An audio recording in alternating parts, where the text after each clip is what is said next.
Hello guys, welcome back to my channel quantum maths. इस video lecture में हम बात करने वाले हैं proof of d x d y equal to r d r d theta के बारे में। गाइस, इस वीडियो में आगे बढ़ने से पहले हमें कुछ इंपॉर्टेंट पॉइंट्स को नोट करना होगा, जैसे कि आपको यहाँ पर क्रॉस प्रोडक्ट के बारे में जानकारी होना चाहिए। वेक्टर्स का क्रॉस प्रोडक्ट, जैसे कि अगर हम बात करें यहाँ पर, अगर हमारे पास कोई दो वेक्टर है ए और बी और हम इनके अगर क्रॉस प्रोडक्ट की बात करते हैं ए क्रॉस बी, तो वो हमारे पास क्या होता है, modulus of a modulus of b sine theta. और यहाँ पर थीटा क्या होता है, वो हमारे पास होता है इन दोनों के बीच का एंगल। ठीक है, इस चीज को हम ऐसा भी लिख सकते हैं ए बी साइन थीटा, यानी कि हमारे पास ए क्रॉस बी अगर हम करते हैं तो ये हमारे पास उसका मैग्नीट्यूड का प्रोडक्ट साथ में साइन थीटा का प्रोडक्ट। तो ये आपको जानकारी होना चाहिए। ठीक है, चलिए अब हम बात करते हैं, अगर हम किसी भी वेक्टर का, अगर हम सेम वेक्टर का अगर हम क्या करते हैं, क्रॉस प्रोडक्ट करवाते हैं, तो उस केस में हमारे पास क्या होता है, ए इंटू में ए और यहाँ पे साइन। ठीक है, और एंगल इन दोनों के बीच में क्या होगा, इन दोनों के बीच में एंगल जो होगा हमारे पास वो 0 डिग्री। यहाँ पर हो जाएगा ए स्क्वायर और साइन 0 क्या होता है 0, तो यहाँ पर टोटल रिजल्ट क्या आ जाएगा हमारे पास 0। ठीक है, तो ये आपके बेसिक नॉलेज आपको चाहिए इसके प्रूफ के लिए। ठीक है, चलिए आगे बढ़ते हैं। तो अब हम बात करते हैं हमारे पास कि हमारे पास एक कर्व है, हमारे पास एक कर्व है, ये कर्व हमारे पास है। अब इस कर्व पर एक पॉइंट है जो कि इस पोल से आर डिस्टेंस पर है।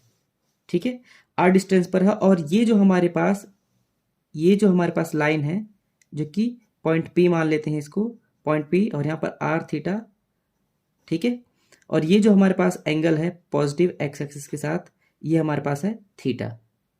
हम क्या चाहते हैं कि ये जो हमारे पास पॉइंट पी है आर डिस्टेंस पर, ठीक है, और इसके वजह से हमारे पास ये जो हमारे पास जो आता है डी एक्स डी वाई, वो हमारे पास आर डी थीटा के बराबर हो जाए।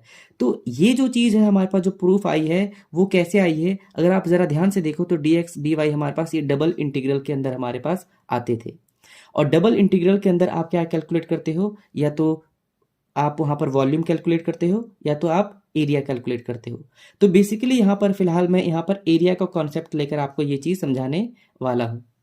तो अगर हम बात करें इसी चीज़ की, ठीक है, तो सबसे पहले यहाँ पर देख लेते हैं कि यहाँ पर आर थीटा, यानी कि आर और थीटा में हमारे पास एक्स और वाई में क्या रिलेशन होता है वो देख लेते हैं। ठीक है, तो यहाँ से हमारे पास ये एक्स होता है और यहाँ से हमारे पास ये वाई होता है। और अगर हम x की बात करें तो x हमारे पास क्या हो जाएगा, x अपॉन में आर कॉस थीटा, और इसको हम कैसे लिख सकते हैं, x आर कॉस थीटा। इसी तरीके से हमारे पास क्या हो जाएगा, y अपॉन आर, और ये क्या हो जाएगा हमारे पास साइन थीटा, और हमारे पास क्या हो जाएगा y आर साइन थीटा। तो ये हमें पहले से मालूम था कि हमने r और थीटा के टर्म्स में x और y को हमने रिप्रेजेंट कर लिया। अब हम जा रहे हैं वो डबल इंटीग्रल जो हमारे पास था, और वहां पर हमारे पास जो डी एक्स डी वाई था, हम वहां पर क्या करेंगे, एरिया को कॉन्सेप्ट यूज करके हम इसको समझेंगे। ठीक है, आई थिंक ये आप वीडियो में नहीं आ रहा तो मैं थोड़ा सा इसको एस कर देता हूँ। ठीक है, तो हम क्या करेंगे, यहाँ पर डबल इंटीग्रल में हम डी एक्स डी वाई जो यूज करते थे एरिया के कॉन्सेप्ट के साथ, हम इसको इसमें चेंज करके दिखा रहे हैं। ठीक है, तो हम ड्रॉ कर लेते हैं एक डायग्राम जो कि है ये हमारे पास वो कर्व था। अब इस कर्व के हमारे पास अंडर के अगर हम एरिया को कैलकुलेट करें तो हम कैसे करते थे कैलकुलेट, ऐसा कुछ। ठीक है, और यहां पर हम एक स्ट्रिप बनाते थे, ठीक है, जो कि वर्टिकल स्ट्रिप होता था वाई एक्सिस के पैरेलल। ठीक है, ये वाई एक्सिस और ये एक्स एक्सिस। ठीक है, और ये हमारे पास ओरिजिन। तो हम क्या करते थे, एक वाई एक्सिस के पैरेलल एक स्ट्रिप कट करते थे। ठीक है, ये, और जो इसकी ब्रेथ रखते थे, ये जो ब्रेथ है इसकी, ये ब्रेथ हम कितनी रखते थे, डी एक्स। ठीक है, उसके बाद हम बात करें इसकी लेंथ, तो ये हमारे पास क्या होता था, वाई। लेकिन यहाँ पर जो हमें जो लेंथ इसकी लेनी है वो क्या लेनी है, हमारे पास एक छोटी सी लेंथ लेनी है। जैसे कि हमने एक छोटा सा ब्रेथ लिया, हम यहाँ पर एक छोटा सा इसका लेंथ लेंगे यानी कि डी वाई। ठीक है, तो हमने छोटा सा लेंथ और छोटा सा हमने छोटा सा ब्रेथ और छोटा सा लेंथ लिया। तो इस केस में हमारे पास इतने पोर्शन का अगर हम एरिया की बात करें तो इतने पोर्शन का एरिया कितना हो जाएगा, डी एक्स डी वाई, जो कि हमारे पास हो जाएगा डी ए के इक्वल। ठीक है, चलिए अब हम बात करते हैं,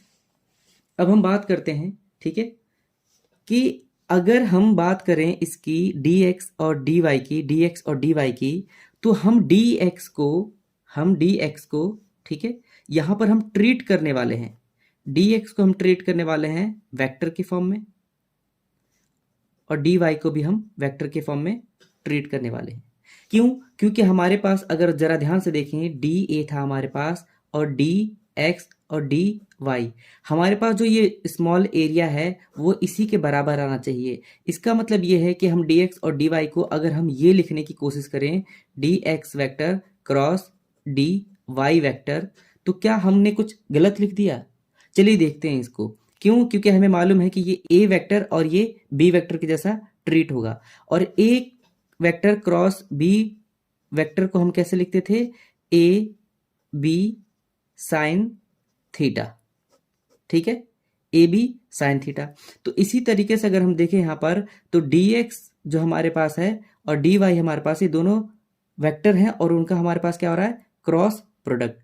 तो क्रॉस प्रोडक्ट में हमारे पास क्या हो जाएगा, dx और dy, उसके बाद साइन थीटा।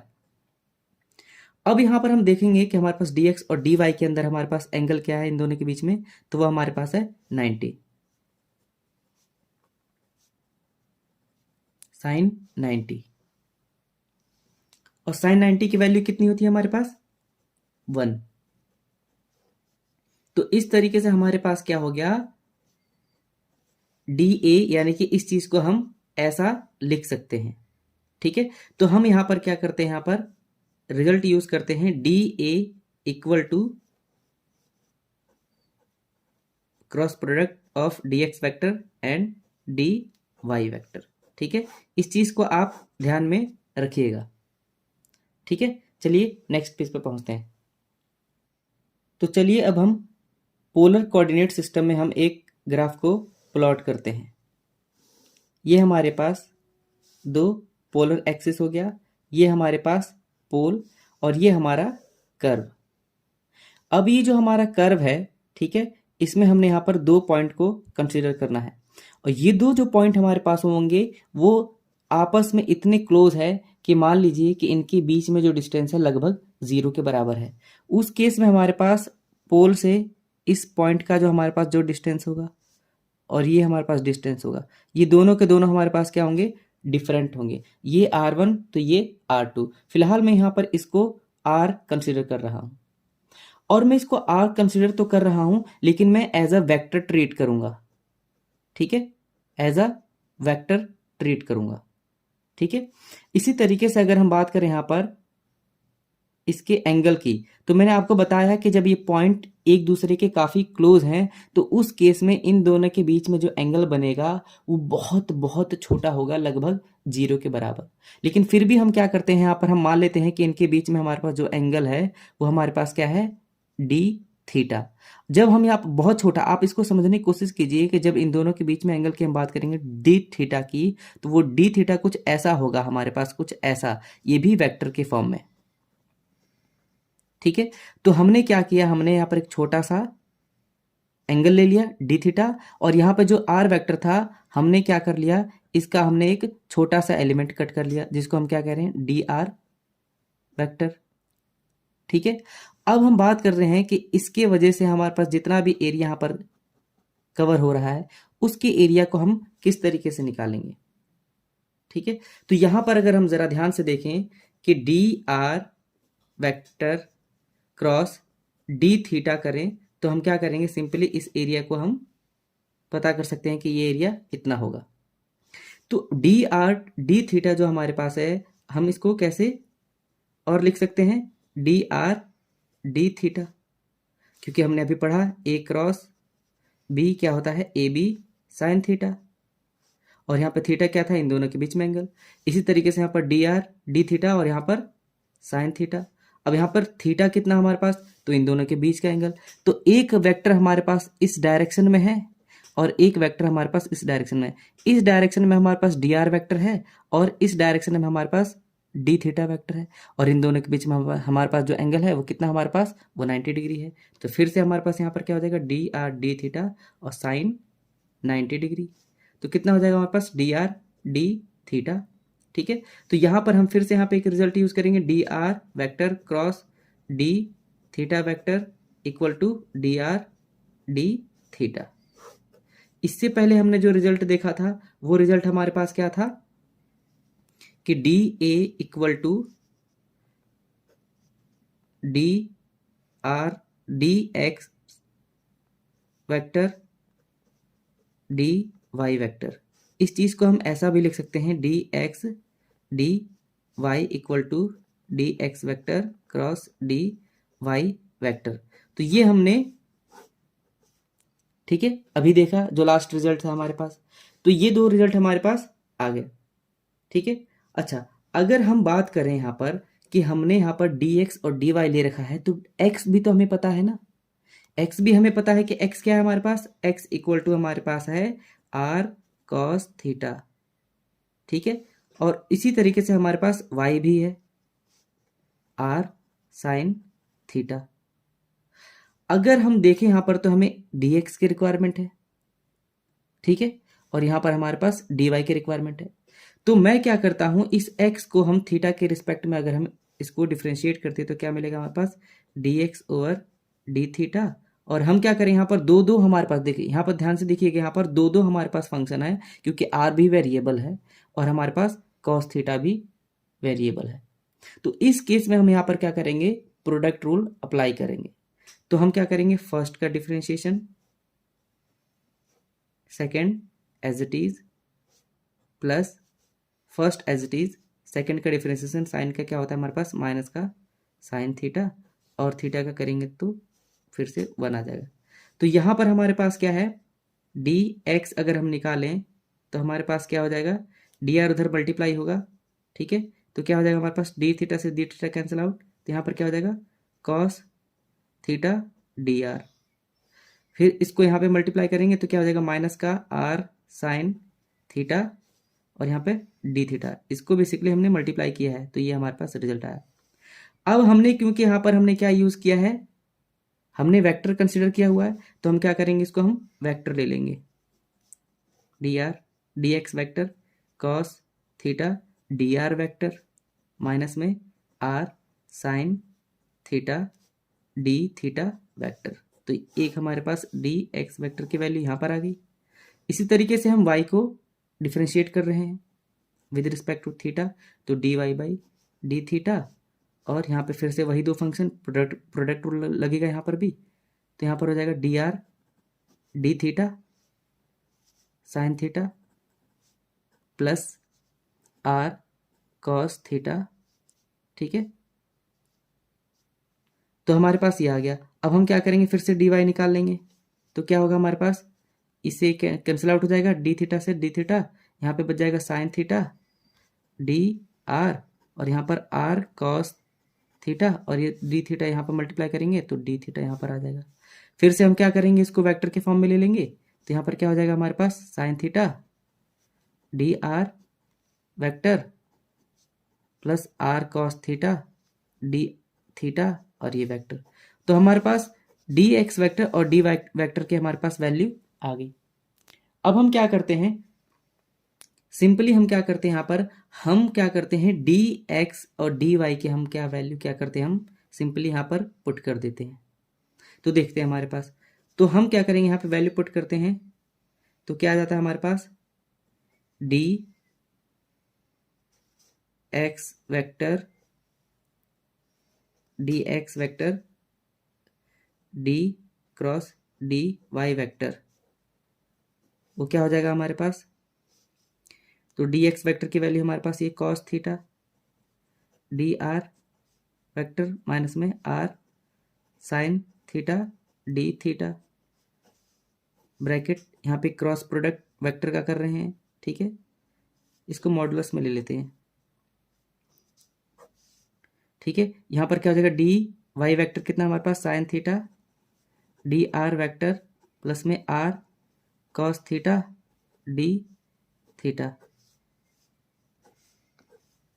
अब हम क्या करेंगे, हमें मालूम है कि डी आर का अगर डी आर के साथ क्रॉस करवाते हैं क्रॉस प्रोडक्ट, तो हमें मालूम है कि अगर हम सेम वेक्टर का अगर हमें क्रॉस प्रोडक्ट लेते हैं तो उसका जो रिजल्ट होता है वो क्या होता है, जीरो। तो उसके लेने से तो कोई बेनिफिट ही नहीं है। तो हम क्या करेंगे, इसका हम क्या करेंगे, इसके साथ करेंगे प्रोडक्ट, और इसका हम इसके साथ करेंगे, क्योंकि सेम सेम का तो जीरो हो जाने वाला है। तो हम कॉस थीटा को इसके साथ करेंगे तो हमारे पास क्या हो जाएगा, r cos square theta r, ठीक है। आई थिंक ये वीडियो में नहीं कैप्चर हो रहा, मैं थोड़ा सा उसको ऊपर कर देता हूँ। तो ये इसको इसके साथ मैं मल्टीप्लाई करता हूँ तो क्या हो जाएगा, r cos square theta d r vector cross d theta, ठीक है।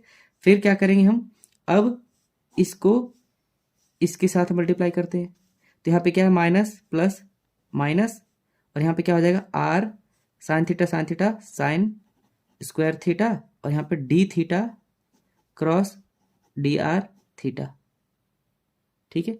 चलिए अब हम क्या करते हैं, यहाँ से आर कॉमन आ रहा है, आर कॉमन ले लीजिए, यहाँ पे क्या बच जाएगा, cos square theta d are cross d theta vector minus sign square theta, यहाँ पर D theta and D R, ठीक है। अच्छा एक चीज और देख लीजिए, यहाँ पर ए वेक्टर क्रॉस बी वेक्टर करते हो, ठीक है, ए वेक्टर क्रॉस बी वेक्टर करते हो तो इसको आप कैसे लिख सकते हो, इसका अपोजिट अगर आप लो तो क्या हो जाएगा, b vector cross a vector.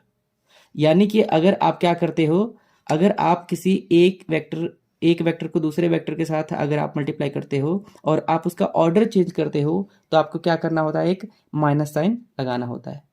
तो वही यहाँ पर भी हम करने वाले हैं। यहाँ पर डी आर डी थीटा था तो हम यहाँ पर डी थीटा डी आर है तो हम क्या करेंगे, माइनस ले लेंगे, यहाँ पर लिख लेंगे d are cross d theta. अब ये माइनस माइनस क्या हो जाएगा, cos square theta d are cross d theta minus sine square, ये माइनस का प्लस हो जाएगा, sign square theta d r vector cross d theta vector, ठीक है। अच्छा अब देखिए हमारे पास यहाँ पे क्या कॉमन आ रहा है, D R cross d theta d are cross d theta, तो यहाँ पे आर तो ऑलरेडी था हमारे पास, ये क्या आ जाएगा हमारे पास, डी आर वेक्टर क्रॉस, ठीक है, डी थीटा, और हमारे पास क्या बच जाएगा, cos square theta plus sign square theta, ठीक है। तो ये हमारे पास क्या हो जाएगा, इसकी वैल्यू क्या आ जाएगी, कॉस स्क्वायर थीटा प्लस में साइन स्क्वायर थीटा की वैल्यू क्या हो जाएगी हमारे पास, वो हो जाएगी हमारे पास 1, और हमारे पास क्या आ जाएगा आर, और डी आर डी थीटा का जो हमारे पास मॉडुलस था हमारे पास उसके किसके बराबर था हमारे पास, डी आर डी थीटा के जो हमारे पास मॉडुलस था हमारे पास था वो डी आर डी थीटा के बराबर। और इस तरीके से हमने क्या कर लिया, D r d theta proof कर दिया हमने किसके बराबर, ये किसके था हमारे पास, डी एक्स डी वाई हमारे पास था इसके, डी एक्स डी वाई के, ठीक है। तो इस तरीके से हमने क्या कर लिया, इस तरीके से हमने प्रूफ कर दिया कि डी एक्स